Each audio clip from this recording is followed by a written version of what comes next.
बिस्मिल्लाहिर्रहमानिर्रहीम। अस्सलाम वालेकुम माय यूट्यूब फैमिली, कैसे हैं आप सब। आप देख रहे हैं वर्दा का दस्तरखान प्लस व्लॉग। आज मैं आपके लिए लेकर आई हूँ बहुत ही मज़ेदार शाही बीफ कढ़ाई की रेसिपी। रमज़ान स्पेशल रेसिपी है। सो व्यूवर्स, अगर आपको मेरी रेसिपीज़ अच्छी लगती है तो प्लीज़ मेरे चैनल को लाइक शेयर सब्सक्राइब करना ना भूलें और बेल आइकन को लाजमी प्रेस कर दें ताकि मेरी हर आने वाली न्यू वीडियो का नोटिफिकेशन सबसे पहले आपको देखने को मिले। चलिए आइए बहुत ही मज़ेदार सी बीफ शाही कढ़ाई बनाना स्टार्ट करते हैं। शाही बीफ कढ़ाई बनाने के लिए सबसे पहले हमें चाहिए होगा एक पॉट और 1 कप हमने ले लिया है कुकिंग ऑयल। इस रेसिपी में ऑयल का थोड़ा ज़्यादा यूज़ होगा क्योंकि कढ़ाई है तो कढ़ाई में ज़्यादा ही कुकिंग ऑयल का यूज़ होता है। ऑयल को थोड़ा गर्म होने देंगे और अब हम इसमें डाल देंगे 2 मीडियम साइज के प्याज स्लाइसिस में कटे हुए, बिल्कुल बारीक बारीक। और ये डालने के बाद अच्छा सा गोल्डन सा कलर हमने देना है प्याजों का। गोल्डन ब्राउन कलर आ चुका है और अब हम इसे सारा निकाल के रख देंगे एक प्लेट में। यहाँ हमने प्लेट में निकाल दिया है और इसे हम साइड पे रख देंगे ताकि बिल्कुल ड्राई हो जाए। और इसी कुकिंग ऑयल में हम शामिल कर देंगे कुछ खड़े मसाले। 2 तेजपात हमें चाहिए होंगे, 3 दालचीनी की स्टिक, 1.5 टेबल स्पून सफेद जीरा, बड़ी इलायची 3 अदद, सब्ज इलायची 3 अदद, 5 से 6 अदद लौंग, साबुत काली मिर्चें 15 से 16 अदद। ये सारे खड़े मसाले हम ऐड कर देंगे कुकिंग ऑयल में। फ्लेम हम मीडियम रखेंगे और चंद सेकंड तक इन्हें हमने इस तरह से पकाना है ताकि जितना भी फ्लेवर है निकल के आ जाए। बस यहाँ चंद सेकंड हो चुके हैं। अब हम इसमें डाल देंगे 1 टेबल स्पून के बराबर अदरक लहसुन कुटा हुआ। अच्छी तरीके से मिक्स कर देंगे और इसे भी चंद सेकंड तक ही पकाना है ताकि अदरक लहसुन की जो खुशबू है दूर हो जाए। अब हम इसमें ऐड कर देंगे आधा किलो गोश्त में बीफ का यूज कर रही हूँ, अगर आप चाहें तो मटन या चिकन का भी कर सकते हैं। अच्छी तरीके से मिक्स करते रहेंगे और अच्छी तरीके से मिक्स करने के बाद इसमें हम ऐड कर देंगे 1/2 टेबल स्पून के बराबर नमक।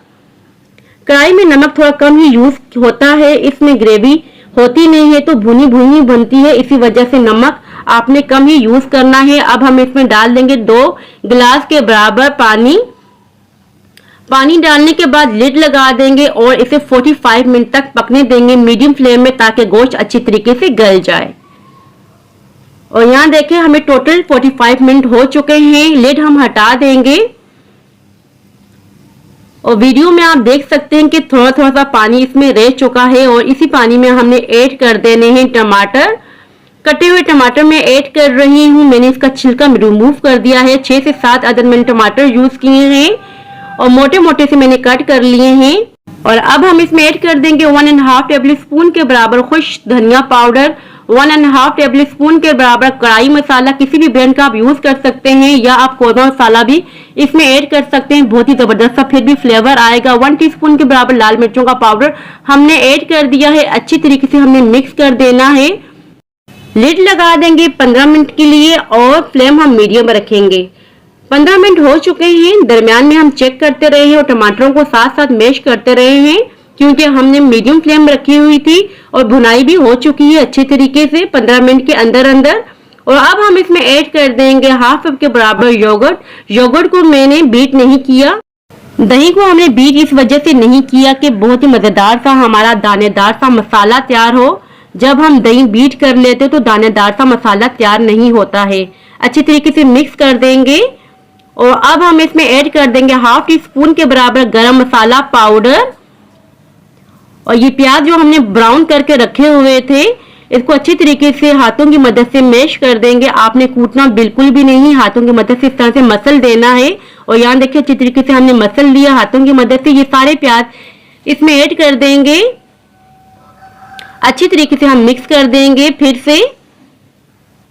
और अब हम इसमें ऐड कर देंगे हरी मिर्चें लंबाई में कटी हुई 3 अदद। मैं 3 मिर्चों का यूज करूँ, अगर आप चाहें तो ज्यादा भी यूज कर सकते हैं। लंबाई में कटा हुआ अदरक यूज करेंगे और लेमन के स्लाइसेस हम यूज कर रहे हैं। मिर्चें, अदरक, नींबू किसी भी कढ़ाई की जान होती है, चाहे वो मटन हो या चिकन हो या बीफ हो। अच्छी तरीके से हम मिक्स कर देंगे और अब हम डिश आउट करते हैं, फ्लेम बंद कर देंगे। बहुत ही मजेदार बीफ शाही कढ़ाई बन के तैयार हो चुकी है, बहुत ही मजेदार बनती है। आप इसे सर्व करें नान, चपाती या पराठे के साथ बहुत ही मजेदार लगती है। सेहरी में आप बनाएं तो सभी बहुत खुश हो जाएंगे।